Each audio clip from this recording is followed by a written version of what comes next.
she flies to the motherland or sells love to another man. Hello and welcome back. I have my M&Ms. Do you have a snack? And I got my water, and I am set. I got my quarantine dew, which you're gonna see a lot of because I love you guys. I want to look pretty for you guys, but I'm not going to do my hair for you. Not going to pull out the hairdryer and the flat iron. Just not going to happen, especially because it needs a haircut. Anyways, so I'm super psyched about today's review because I did not think I was going to like it. And so whenever a book can prove me wrong, I'm sold. Like, I'm over the moon. This book, which is Crank by Hopkins, is the first in a trilogy. She has 3 sets of storylines that all revolve around this subculture of drugs and like sexual abuse and violence. But the first book is Crank, and I can never remember the second 2 in the series, but this one has 3, and they all revolve around the same girl whose name is Bree. So it goes Crank, Glass, and then Wait for it. Fallout. Before I actually get into the summary, I will tell you that if you haven't seen any of my other reviews, I listen to a lot of audiobooks, and this is no exception. I have been listening to it on my daily walks, and my daily walks are about 1.5 miles, and it takes 30-ish minutes.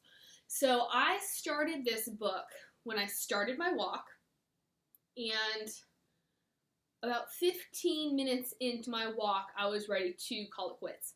I would love to actually read the book because it's formatted in a very unique way. It is a book, but it's also verse. So we have prose mixed with free verse, which is poetry. And so it's, especially when you're listening to it, it's in the beginning. I didn't have so much of an issue from about like the middle on, but in the beginning it was really hard to keep track of what was thought, what was actually happening, what was reality, what was not reality, and I was really turned off because I did not think that the narrator, who got into her groove eventually, was not in her groove in the beginning. She did not distinguish enough between thought Christina and I don't even know what she was because, alright, so the whole book is about a teenage girl who gets hooked on meth. And in the beginning, she's a straight A student, she doesn't do anything wrong, like basically she's on the right track. And then she, for some reason, comes to stay with her deadbeat dad. I feel like is a kind of harsh way to put it. He is a deadbeat dad, but her parents had been divorced since she was very small, and her mother had basically denied him custody, took full custody for herself, and so he was just not a very active part of Christina's life. And for some reason, she goes to stay with him for 3 weeks during the summer. So we're opening up with her while she is still on this right track, but we're getting the free verse thrown in there, and it's just very disjointed in the way that she is after she's hooked on meth. So it's just kind of, it's confusing. So I would like to read the book because of the formatting. It's much easier to tell, what's what. But anyways, so in the beginning, she goes to stay with her dad, who, as I said, he is a deadbeat. He's on some kind of disability, but he works under the table at a bowling alley, and he's drug addicted. He's never home. He's just a really bad influence.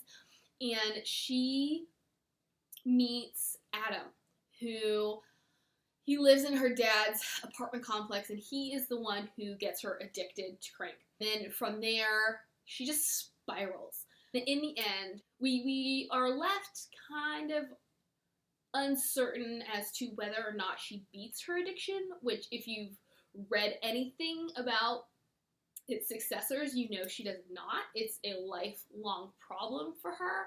which I think is great because as much as I love a happily ever after, some books don't need them. Especially because I think we do have enough books dealing with drug addiction that have the protagonist coming out of the addiction. And I don't think any of them, well, I can't say that, but I'm sure a number of them are not nearly as gritty as Crank is. From what I've read, a lot of people have said that this has helped them with their drug addiction. It's a required reading for a number of schools. I didn't have to read it. My older sister didn't have to read it. As far as I know, my other siblings didn't have to read it. But for a number of schools, this is required reading because it's so real.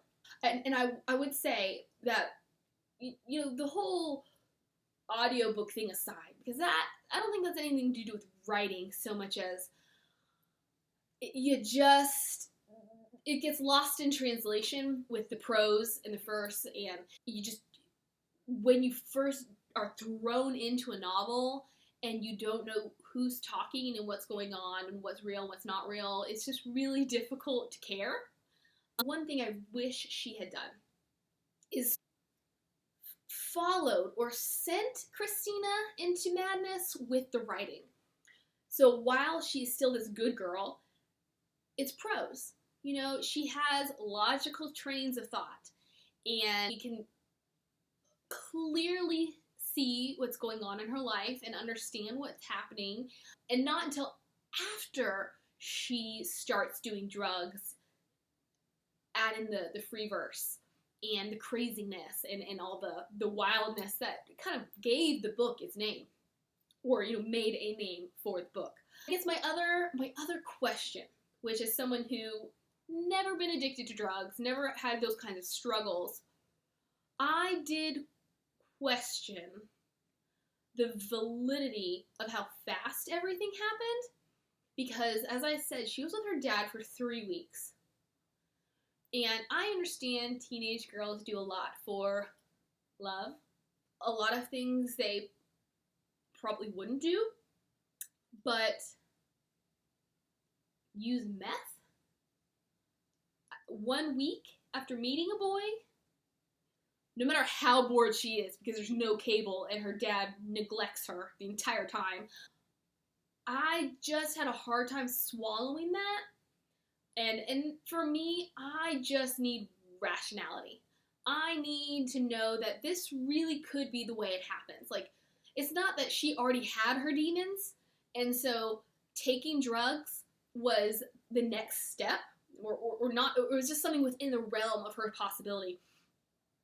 But as I said, she was straight A's. She came from a very nuclear household. You know, there was some dysfunction, but on the whole, she did not need an escape from anything.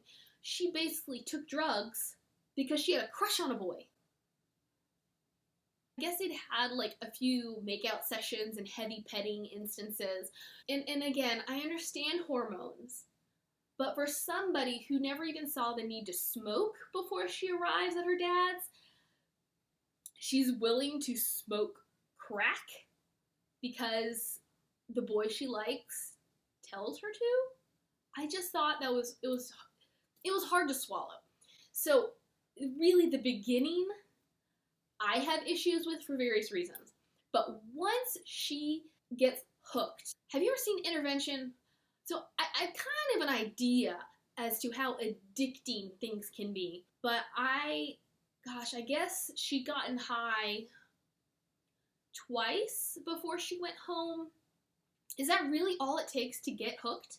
Like, does your body crave it that much? Like, is 2 weeks really enough to get addicted to cigarettes? Because again, that was something I felt happened really fast.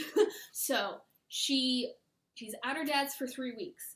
Essentially within 2, she is addicted to crank. And so she goes home. And this is another question I had. How does somebody who is the quintessential good girl, how does she find drugs so quickly? I mean, I guess Hopkins just put it in there because she needed it, So what happens is, I don't even know how long. So the main, okay, I don't think I've actually clarified. The main character's name is Christina, but I guess her meth alter ego is Bree. So Christina is very reserved and shy, whereas Bree is not. So Christina, I don't know how long she's back home before her family goes to a water park. And I guess Bree takes over after they see this really attractive lifeguard, and she approaches him, and then turns around and she meets the school drug dealer. So I mean, I guess in this instance, I'll buy it because it's a very short book.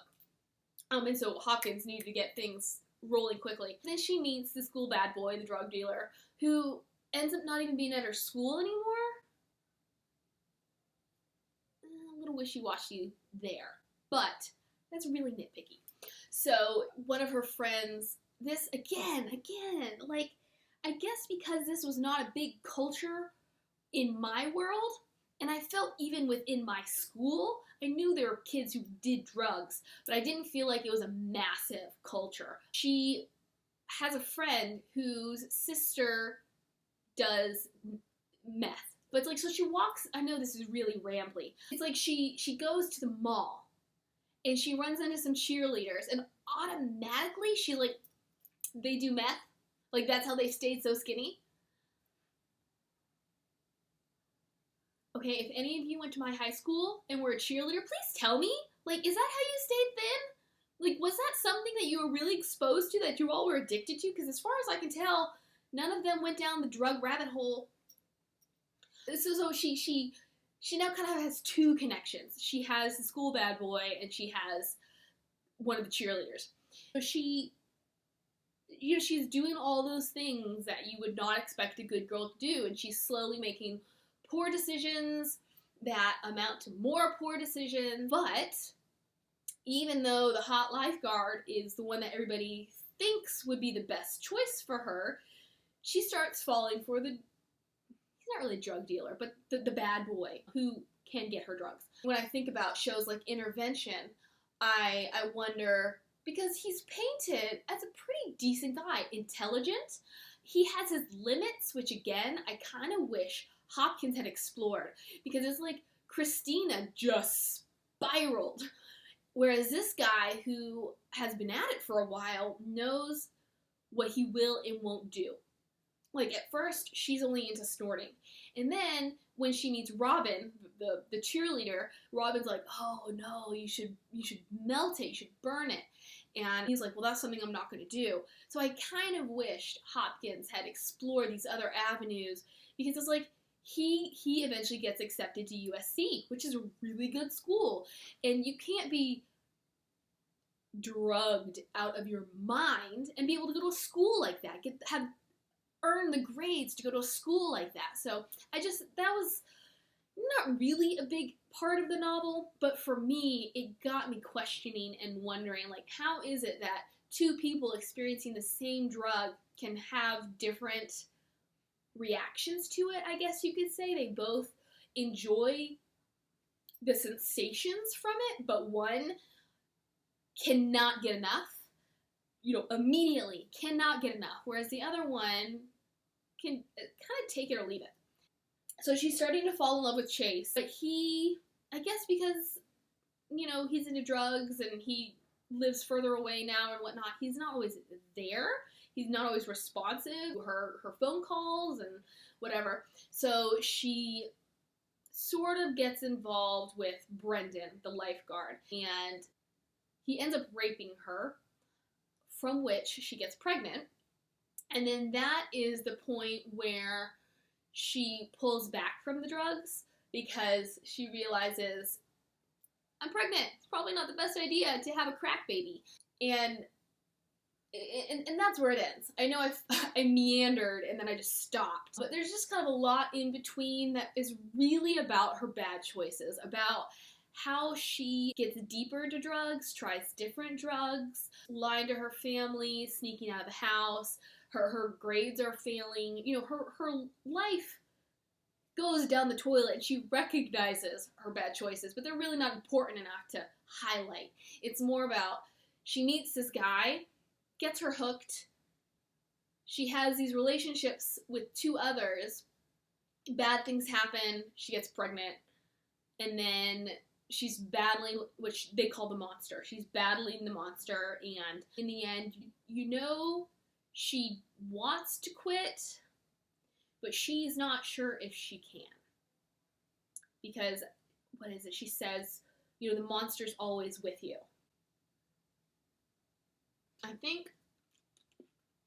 what I liked most about this story was how real it is. Even for somebody, because this is not my type of content. You're not going to find me reading about drug addicts, but it felt so possible. And I thought it was really well handled. I've already discussed my reservations about